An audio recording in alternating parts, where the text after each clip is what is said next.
Now, I was endorsed in my race by President Trump, and I expect that hopefully he'll come back to the state of Ohio and campaign with us a little bit. But there was something that President Trump said, something that never got as much attention as I thought it should, because you hear a lot about this word dreamers, about people who are in this country, some of them in this country illegally, and about the dreams that they have. And he said that, what we never talk enough about is that American citizens have dreams too. And I think about that at this moment when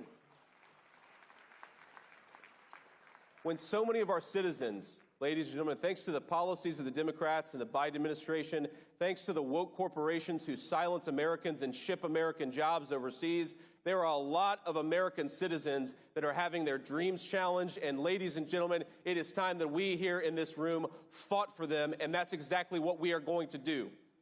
Now, when you grow up in a family that doesn't have a lot of money, there are little things that you notice, little things that you might not notice. And so I want to just tell you something very briefly. I was talking to somebody who is involved in the grocery business.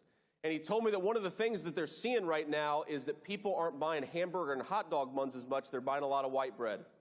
And I remember in my mamaw's house, when money got especially tight, that was one of the first things that you cut out, is you replaced hamburger and hot dog buns with white bread. So why is it that American families all across this country are buying white bread? It's because the Joe Biden economy has made it hard for families to have hot dogs with hot dog buns, and that is an unacceptable thing. Ladies and gentlemen, our people, our American citizens, have dreams too, and one of those dreams is that they should be able to have a family cookout with hamburger buns, and they should be able to fill up their gas tank with a reasonable price gasoline. Those are the dreams of our people, and those are the dreams that we need to defend.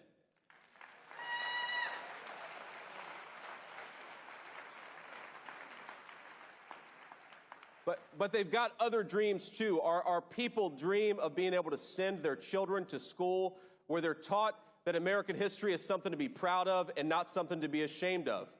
Our people, they dream of being able to send their kids to trade schools, to jobs, to universities, to apply for those things without explicit racial discrimination, which is something that I guarantee you we all know is happening in this country right at this very minute.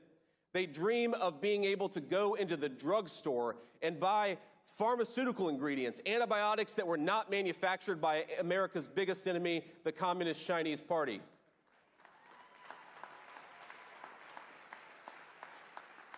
They dream of being able to send their kids to the Marine Corps and to the other military branches where they're not kicked out for refusing to take a vaccine for a disease that is not a danger to those young kids.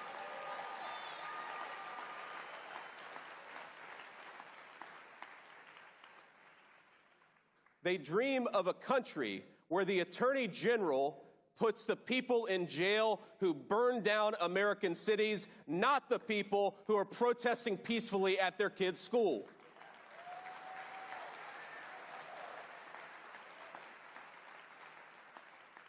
And those people, ladies and gentlemen, are our people, whether they are conservatives, whether they vote Republican every time, the people who just want a good life in the country that their grandparents and great-grandparents built, the people who want their children to have a better life than they did, they are winnable. They are winnable in 22 more than any other time. I'm J.D. Vance. You can go to my website. I'm at jdvance.com, and I want you to support me. I want you to make phone calls for me. I want you to go out there, if you're in Ohio, and knock on doors for me, because the dreams of our citizens are never going to become a reality when you have a president like the one that we have right now, and